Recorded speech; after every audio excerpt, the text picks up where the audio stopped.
There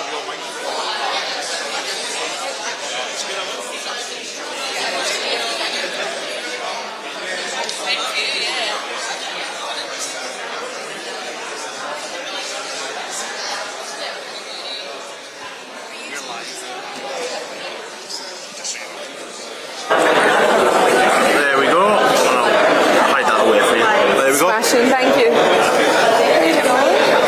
Hanging together. I was listening to a podcast this morning and it was saying that Labour had their meeting to okay their manifesto, and I was like, there's no way it's Friday. There's absolutely not a chance it's Friday. And then I was like, nah. I was like, they've made a screw up in this recording. Yeah. And I'm like, there's no way.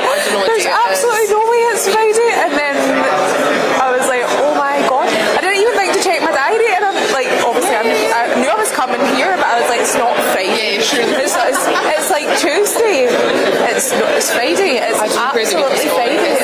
I've lost like 4 days. Yeah, I don't know Are how. you sleeping all right? Well, obviously not. No, I don't think anyone is, are they? I'm getting like 5 and a half hours. Well, that's normal for me. Like, I would say normal is like 4. Yeah, maybe 4.5.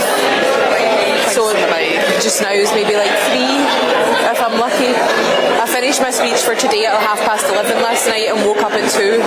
So I was like, unreal. That's a lie, eh? It's like amazing.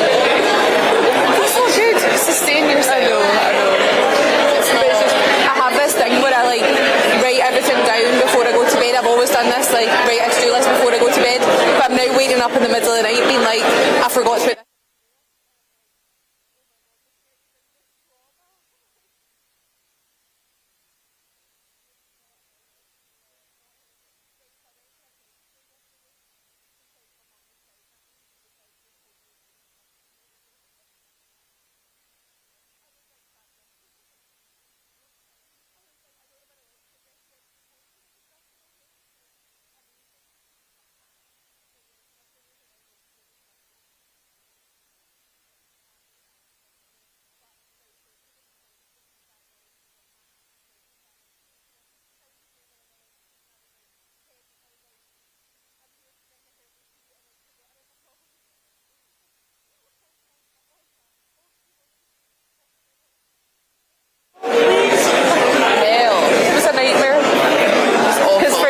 Like 5 minutes on the telly, but for us it's our life, isn't it? So it's like it's completely different. Yeah. So that wasn't great, but it's fine. We're hanging together, aren't we? Yeah, just about. Just about. It's that way, but it's like, still 4 weeks, but it also just feels so it's just moving, coming in so quickly. I know. You just blink and it's done. Yeah, like how is it? It's less than 4 weeks to go now. Like, sorry, what? I honestly don't know what to do. I know. It's just Sorry, so when the First Minister is speaking, when you're speaking, what I might do is get the First Minister to sit in your chair. Yeah. And then when he comes up, you can swap. Yeah, perfect. Is that okay? Yeah. I'm able to stay until after he finishes speaking now. I just need to leave here at 22. I'm going straight to a hospital appointment, which is actually quite apt.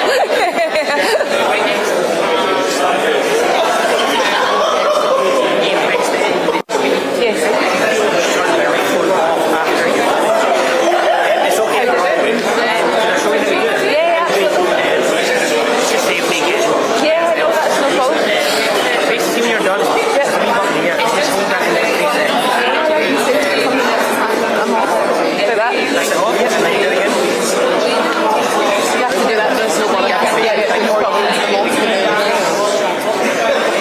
See, when I sit back down, will you remind me to turn that mic off? Yeah. Because I will 100% forget. I'll remind you. And then they'll record, hot mics. That's exactly what that's when I'm going to make a bitchy comment about someone and it'll get recorded. Exactly as it happens.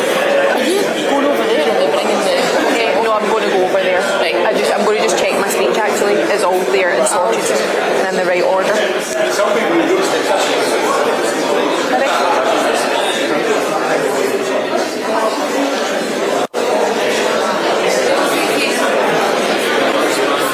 What's that?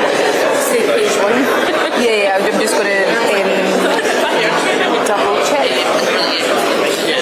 It's all in the right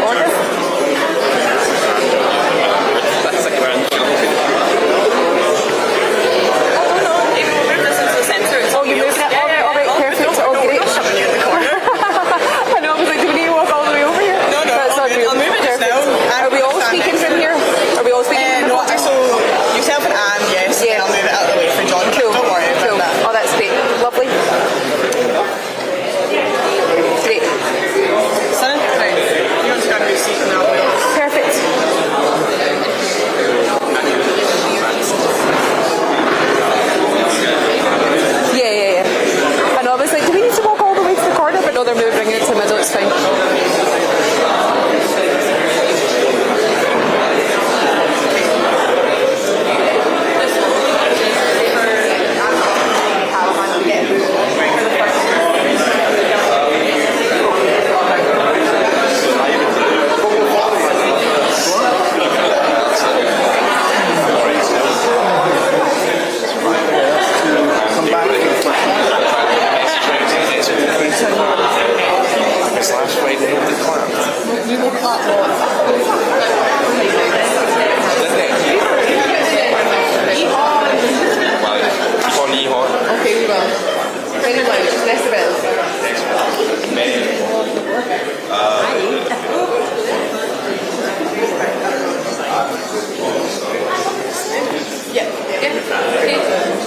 Morning, everybody.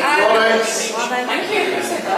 I am Chris. I'm Anne McLaughlin. I was the MP for Glasgow North East for the last 4.5 years, and I'm now the SNP candidate. And I'm delighted, really delighted to welcome you all to the old Springburn Library and Museum.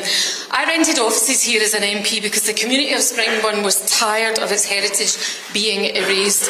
In fact, just across the road from here was Springburn Public Hall, a listed building that the Labour-run council allowed to fall into disrepair and lie empty for 25 years. They speeded up when it came to demolishing it, mind you. And over the Christmas period, when people were distracted in 2012, they pulled the whole thing down. In the reception area here, you can see some of the statues of Springburn women that were part of those public halls and which we are now displaying. So this building also lay empty for years, and people were desperate for it to be brought back into public use. So I came in as the anchor tenant, and although lockdown got in the way of our plans, which are still in place to open it to the wider community, we will still be doing that. And I'm delighted to say that meantime we've been joined by new tenants, the Ukrainian Association, which provides support for Ukrainians living across Greater Glasgow. It's very fitting that their new home should be here in an area that has long welcomed refugees. Now, so welcome, and I'm now very proud to introduce my friend and colleague, Amy Callaghan, up to introduce the First Minister's speech today. Amy.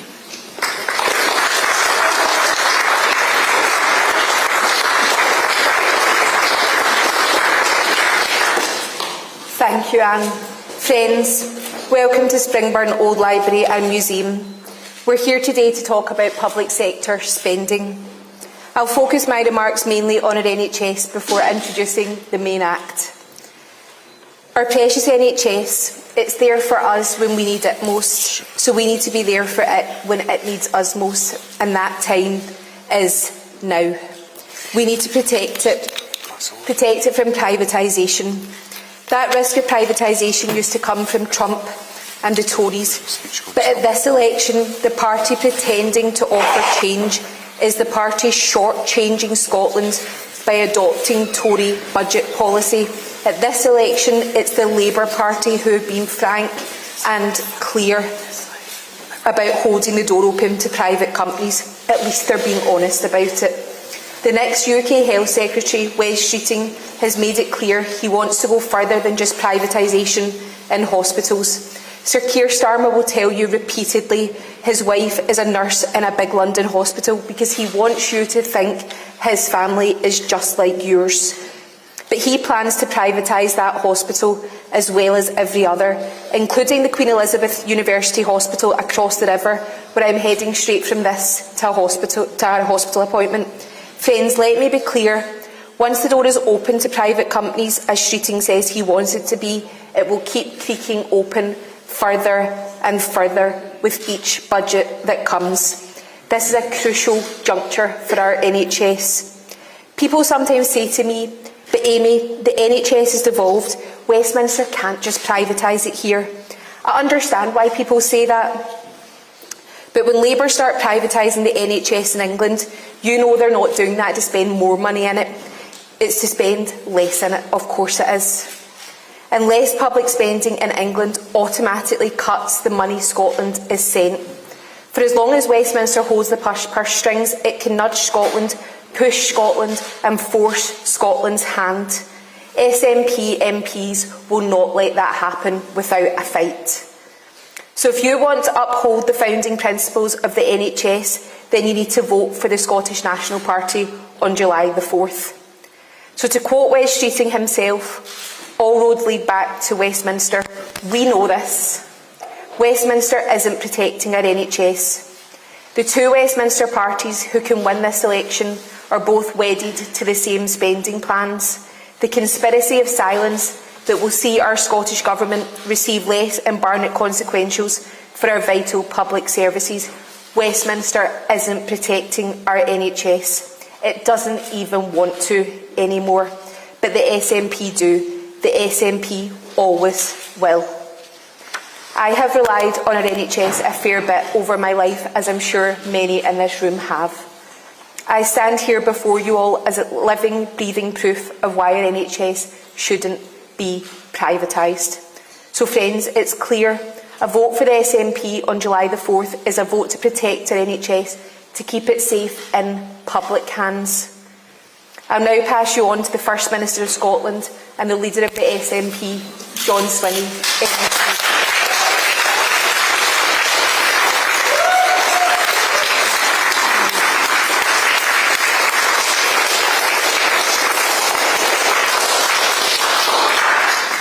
Good morning, friends. It's a great pleasure to be with you this morning. Thank you very much for joining me here in Springburn.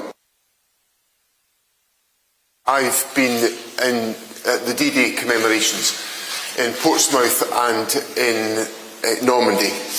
I took a very conscious decision that for the 48 hours I was involved in the memorial and observation of the sacrifices that had been made, I would essentially not engage in this election campaign, and I haven't.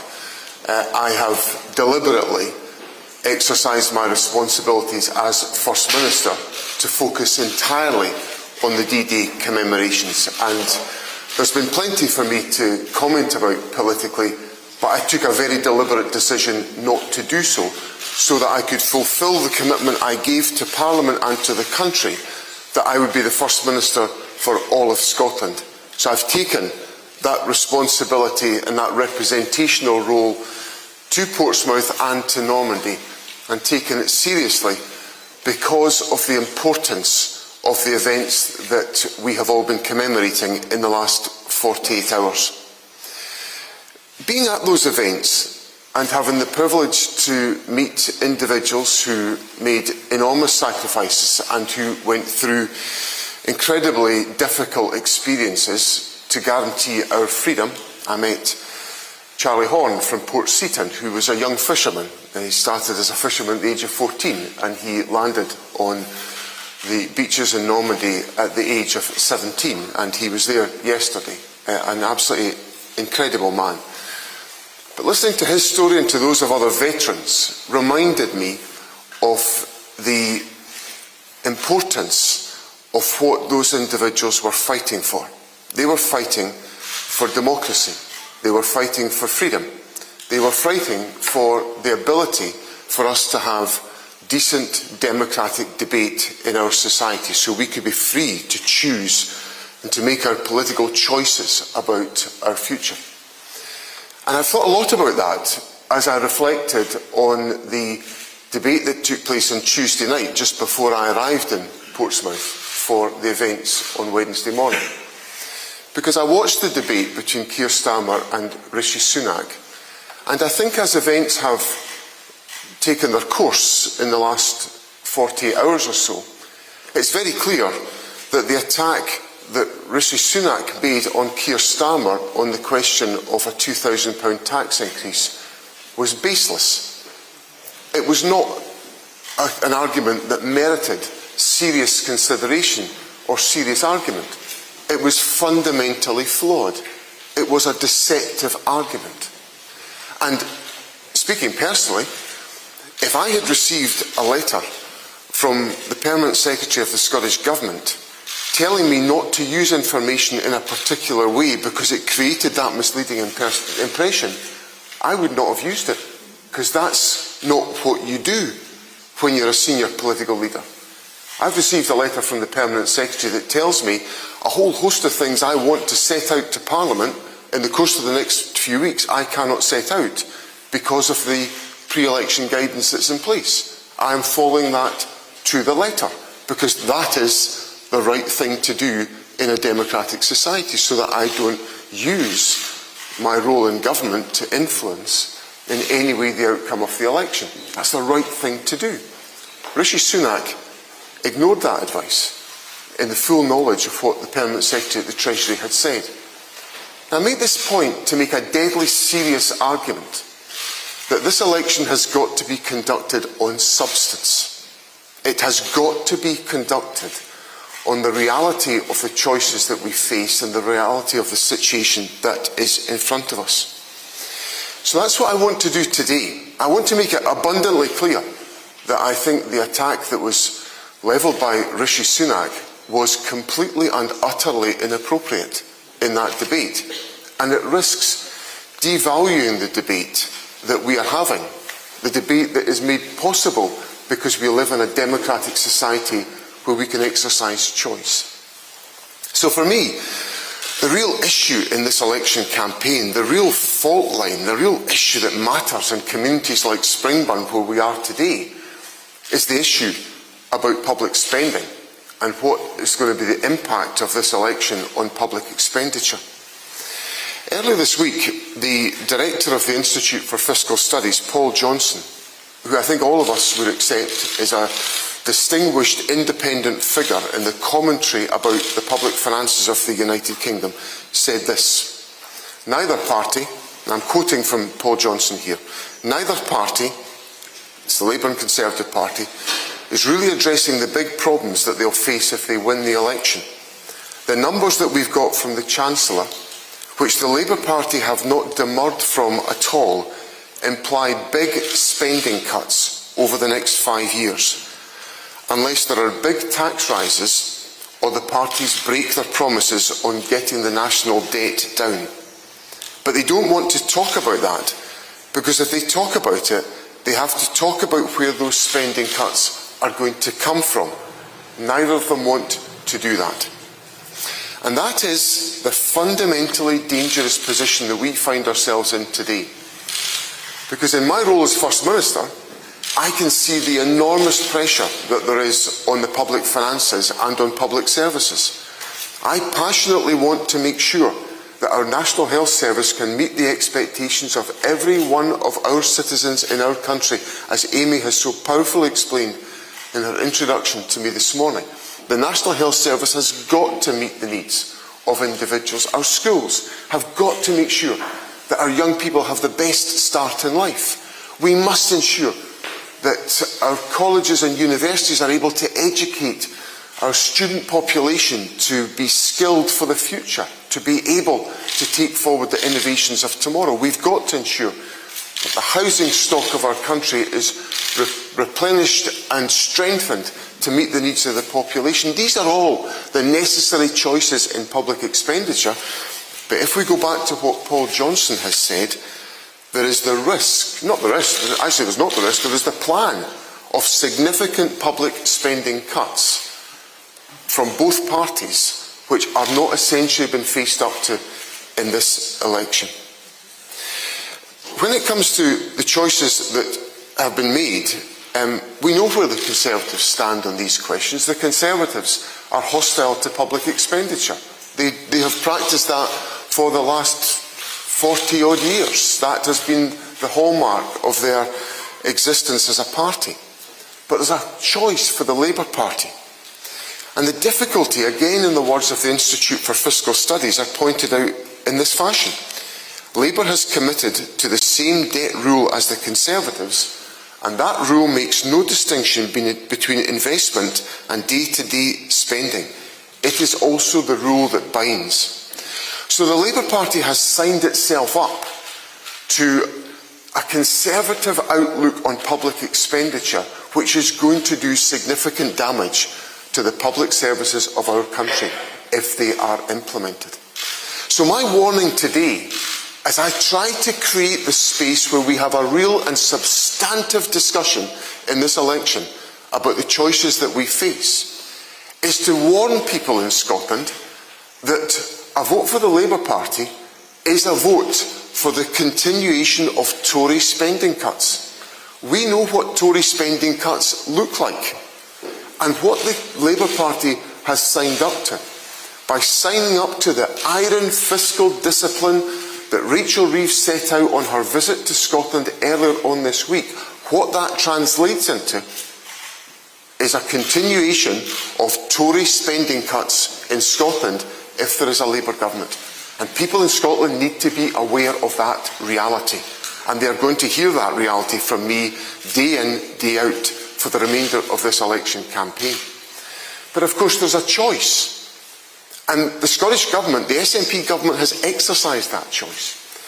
Because over the last few years we have taken an approach to introduce an approach to progressive taxation, which has acknowledged that people in higher earnings should make a greater contribution towards the public purse. As a consequence, there is £1.5 billion available to spend on public services in Scotland today that wouldn't be available had the SNP government not taken the decisions that we've taken on tax. And so the investment in our National Health Service can be higher than it ordinarily would have been because the SNP government has made the hard choice on tax. The investment in our schools and our colleges and universities is higher than it ordinarily could have been because the SNP government has made the hard choice on tax. And what I'm warning about today is that the fiscal discipline that the Conservatives have introduced after years of fiscal recklessness with the Liz Truss budget and all the rest of it, the Labour Party has signed up to that same fiscal discipline, and what they can't escape is the reality of what the Institute for Fiscal Studies are saying will be significant cuts in public expenditure in a whole host of different areas of policy in the years to come unless Labour take a different stance. And the thing that bewilders me about the Labour Party's stance is that the only way you can strengthen the public finances is to get the economy to perform better. And what the Tory example has shown us is that if you cut public expenditure, the economy doesn't perform well. You've got to invest. You've got to invest in the National Health Service so that people can be treated quicker, so they can get back to their work. You've got to invest in skills so that people can have the skills of tomorrow, so they can utilise those skills for tomorrow to invest in the economy. You've got to have the investment in our public infrastructure so we can undertake the major capital projects which this government has undertaken in a whole host of different areas of the country, whether it's the M74 completion in Glasgow, or the M80 completion, or whether it's the Airdrie to Bathgate Railway, or whether it's the Queensferry Crossing, or the Aberdeen Western Peripheral Route. All these major infrastructure projects that have fuelled the economy, that's come from public investment, but that is going to be cut and restricted because of the stance being taken by the Labour Party. Now, my only explanation of that is that people in the Labour Party must be so terrified of scaring off Tory voters in England that they are adopting the same approach to public policy as the Conservatives. Well, in Scotland, that's not on. We don't want that here in Scotland, because what we want in Scotland is investment to boost our economy. So there is a simple choice emerging in the course of this election campaign, which will be central to the argument the Scottish National Party puts forward in the weeks to come. Is that if you vote Labour in Scotland, you're voting for spending cuts. If you vote SNP, you're voting for investment. If you vote Labour in Scotland, you're voting for spending cuts. If you vote SNP, you're voting to invest in the future of Scotland. You are voting to put the interests of Scotland first. So in this election, we've got a very big decision to make.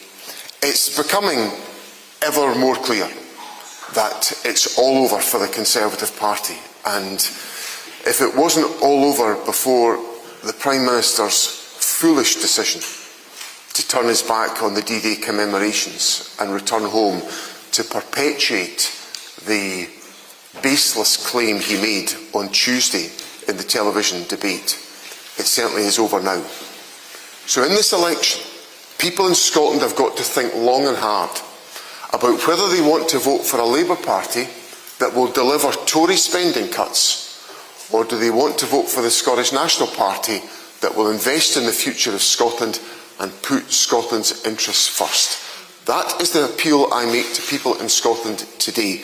This is our chance to vote SNP to put Scotland's interests and Scotland's National Health Service first. This is an opportunity for people to vote SNP for a future made in Scotland for Scotland.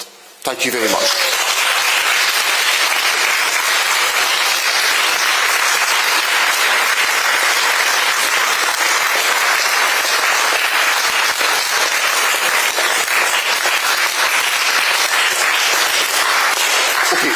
I'll now take some questions from journalists, so I'll come to Lorna Gordon of the BBC. Lorna. Mr Swinney, you mentioned towards the end there, specifically, you referenced your views on the Prime Minister's decision to leave the D-Day commemorations earlier. I wondered if you would expand on those. What do you make of that decision?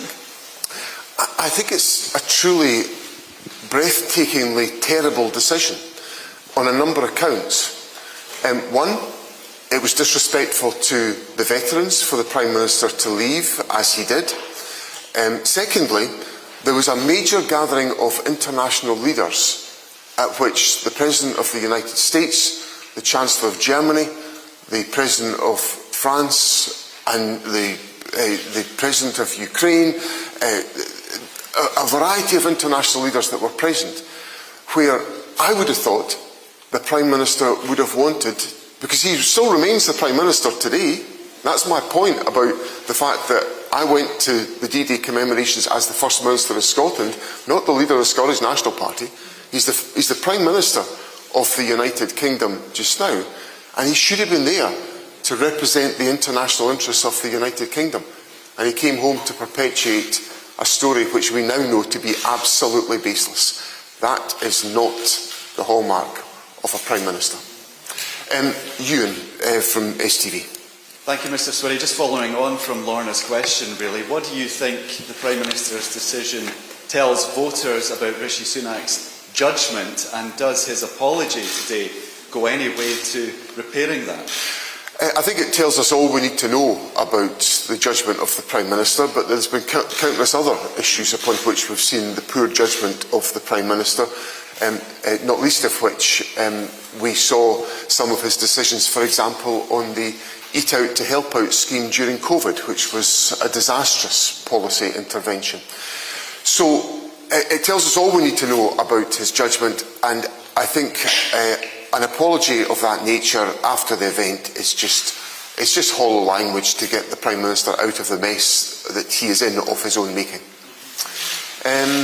Next, so Conor Gillis. The Prime Minister's apologised though, so surely that's the end of the matter, is it not?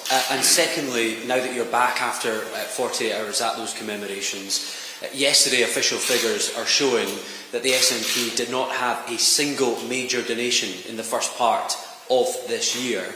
How are you funding this campaign, and is the police investigation that's ongoing putting people off donating to your party because there are trust issues?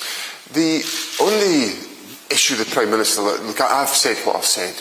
People can make their mind up as to whether or not an apology after the event for that particular folly is acceptable to them. To me, I think it's just terrible. I think it's disrespectful, but people make their own judgment. In relation to funding our campaign, as I said before, we received donations from lots and lots of party members. We have more party members than all the other parties in Scotland combined, and people generously make contributions to the party on an ongoing basis. And if you've got money coming in from lots of people at small amounts, it adds up into quite a big amount. So I'm really quite happy with the way in which donations are coming into the party. I obviously would encourage people to continue to give, because we've got four let me say, 4 expensive weeks ahead of us, and we need to. So there's just a wee handy reminder to all those around about me and to the watching public.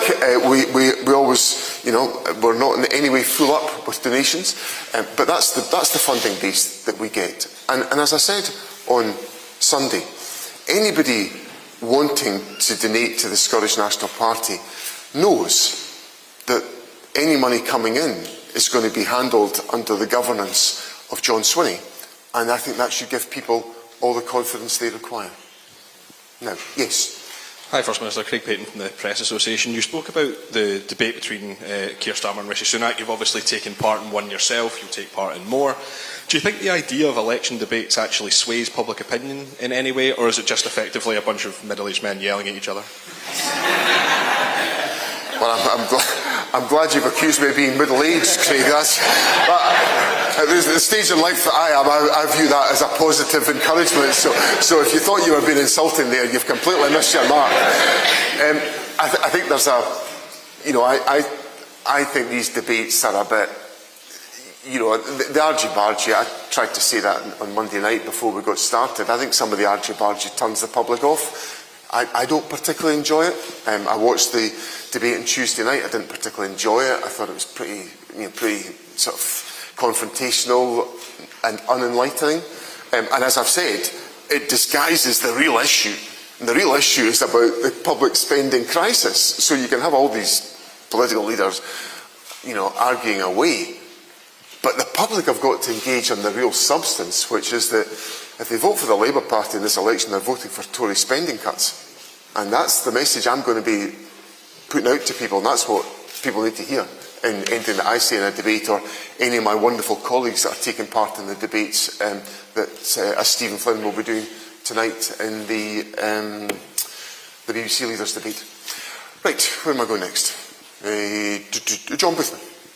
John, it's been a difficult start for the SNP. You've admitted it's been a challenge. This week your government seems unable to shake off that story about EU funding. The polls don't look great. The money's not coming in, no matter what you say about all the membership. Where do you go from here? Oh, for a right breath of fresh air and optimism there, eh? Gee whiz. Well, I'm actually enjoying myself. I think this is frankly my time, and I'm enjoying it. And I've now been to, actually, I wrote it all down last night, so let me just try and get the numbers correct for you. By last night, I'd been to 21 constituencies in the country. By the end of this weekend, I will have been at 33. So, although I wasn't on campaigning duties on Wednesday and Thursday, I'm paying for it now because I'm going to be on them for the next 3 days ad infinitum. So, and our campaign teams are very buoyed up around the country. I had a fabulous visit to Buckie on Saturday morning. That's Buckie in the northeast of Scotland before your deeper instincts, John, take over there. It's the town called Buckie in the northeast of Scotland, where I was welcomed by Seamus Logan, our wonderful candidate for Aberdeenshire North and Moray East, whose chances and prospects, I think, have got a great deal better after the completely shoddy behaviour of Douglas Ross yesterday. And as I said to Conor Gillis, the financing is coming into the party. I would encourage people to continue to give, because election campaigns are expensive, but the money's being well stewarded and well spent effectively. Now, who else have we got? Oh, yes, sorry. Hi, it's Andrew Quinn here from the Daily Record. Nearly 100,000 NHS operations in Scotland have taken place in private hospitals since the SNP came to power in 2007. So how can you accuse Labour of privatising the NHS when you've already done it? Well, we've not. That's what we're doing there, is trying to use additional capacity to reduce waiting times where that is a possible and practical option. Well, I'll tell you why. Because West Streeting's going around saying, I'm going to shove the door wide open to the private sector, and I want partnerships with the NHS beyond hospital arrangements. That's what's different about it. And West Streeting saying, I'm going to go even further than Tony Blair. That's how it's different. And the effect of that is that if Labour don't properly invest in the National Health Service and increasingly privatise, will have an effect on the funding settlement for the National Health Service in Scotland. So not only will people in Scotland get Tory spending cuts from the Labour Party, they'll also get the extension of the NHS privatisation agenda, which the SNP will have no truck with. Now, yes. Hi there, it's Alistair Grant from the Scotsman. You mentioned, obviously, the shoddy behaviour of Douglas Ross in the Aberdeenshire North and Moray East seat. What was your reaction to the events of yesterday? And do you think that seat is now the SNP's to win? Well, my first reaction was I genuinely was disgusted by what I witnessed.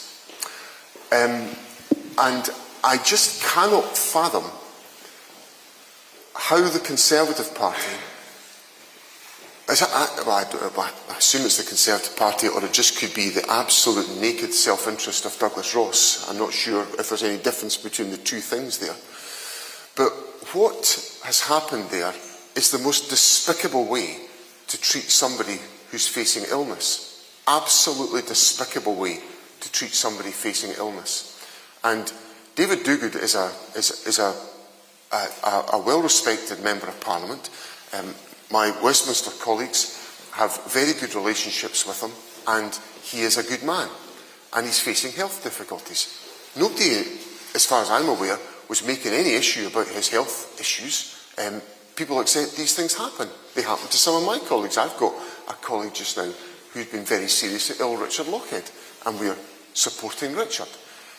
But for Douglas Ross to essentially require the removal of David Duguid, who was perfectly prepared to stand for election, and his local association wanted him to do so, just to create a new pathway for Douglas Ross to have a new opportunity, is a new low for even Douglas Ross. So I am disgusted by it. I'm horrified by it. I think it's no way to treat another human being.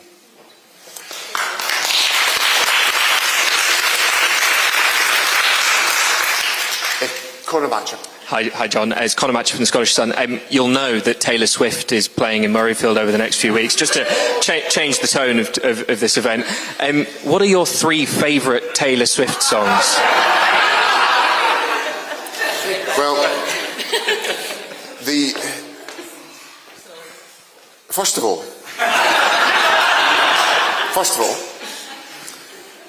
I really welcome Taylor Swift's journey to Scotland, and the fact that her tour is starting off in Scotland. I think that's a massive, exciting opportunity. The fact that the most beautiful place on the planet, Loch Tay, has been renamed Loch Tay, creates a new bond between me and the Swifties. As I represent Loch Tay, so I'm delighted that, or Loch Tay, as I'm being corrected, Loch Tay. So that's absolutely fantastic, and I do feel that bond with the Swifties really strongly. And my very favourite Taylor Swift song is, and you'll appreciate this, is You've Got to Calm Down. Right, where are we going next? Andrew. Thanks, John. Andrew Lemon from the Herald. Polling out today from True North, who, by the way, donated some money to Labour, even though they're both SNP staffers, or former SNP staffers. But True North is saying that 51% of Scots will back or are supportive of GB Energy and believe GB Energy will lower energy bills. Keen to get your thoughts on that. Well, I think that's one of these classic examples where I think the more people find out about an idea, the less they'll be impressed by it. So, Keir Starmer made it clear, and of course Anna Sawar is not making it clear, that GB Energy is not going to be in any way a generating or producing company. So that's not going to give it the influence to reduce energy bills. So that's fundamental. So the more people find out about that, the more they'll realise that the GB Energy proposal is just another investment vehicle. Well, we've had an investment vehicle for years. It's called the Scottish National Investment Bank, which is helping the development of renewables. I was up in Ardazir. Mary McCallum was up in Nig, demonstrating the investment of the Scottish National Investment Bank already in renewables. This, long before GB Energy comes along, we're at the races already, making that investment, supporting renewables jobs and building up the opportunities within the Scottish economy. So I think the more people find out about GB Energy, they will realise just how timid it is and how limited it is. And it certainly will not have the effect that the Labour Party is proposing. Justin. Thanks, First Minister. I want to get your thoughts. Obviously, you're going to the game in Germany next Friday. So, given the state of current polling, what do you think is more likely? That the SNP will win a majority of Scottish seats, or that Scotland will beat Germany next Friday? I think both are a certainty.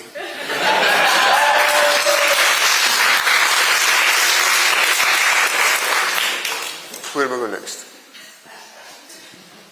Hello, it's Mark Howarth from the Daily Mail. Returning to public spending, the European trade union movement has accused the European Union of being addicted to austerity. The new fiscal rules that are being introduced are forcing spending cuts on every single member of the European Union, billions of pounds of cuts in each country. And that's to reduce a budget deficit of an average of 3.5% down to 3%. Scotland's deficit is 9%. Now, you've pledged to take Scotland back into the European Union. So have you spoken to the European Commission and asked for an exemption and got a guarantee of an exemption from these fiscal rules? And if so, what was their answer? Well, we've obviously, we're not in a process of negotiation with the European Union at this point. I would like us to be when we're in the position to advance our interests for Scotland to rejoin the European Union. But obviously, the first thing we've got to do is to establish Scotland as an independent country. And the shortest way to do that is to make sure the SNP have the highest vote possible in this forthcoming Scottish parliamentary election, and that's what all these fine people are working to achieve at the election on July the 4th. Right, is that anyone else? One more. Yes. I'm Dave Rocker from the Express.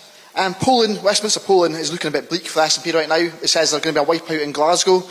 What does it mean for the party if you do lose all the seats in a yes city like Glasgow? And if you do win seats, how can you help the fact the city is in a state, there's rats everywhere and there's rubbish everywhere? Well, it's another outbreak of enthusiasm and optimism from in that question. Look, the election will take its course. We'll get lots of opinion polls. I've seen opinion polls in the course of this campaign that ranged from the SNP getting seats as low as 7 and as high as 35. Now that's quite a big range. I'm used to dealing with numbers. That's a big range. So I think we should just get in about the election campaign, give it our best and let the voters choose. But what the voters can rely upon is the SNP will fight a positive election campaign, warning them of the dangers that will come from the election of a Labour government, because it will mean Tory spending cuts, but a positive vision about investment in our National Health Service and the election of SNP MPs who will put Scotland's interests first, determined to make sure that we create a future made in Scotland for Scotland. And that's an inspiring message, and I think it'll be successful. Thanks all very much. Thank you.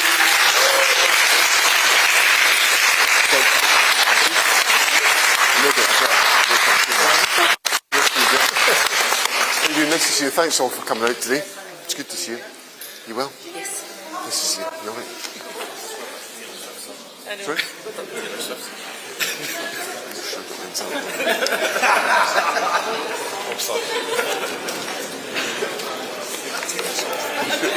Is that my folder? Thanks. I was in here. Right.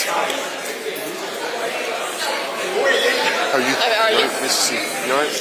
You've not come to my patch yet. I know I'm going to get to your patch. I was hoping I would get there today, but it's. Amy, you're going there. I'm going. Pink cup of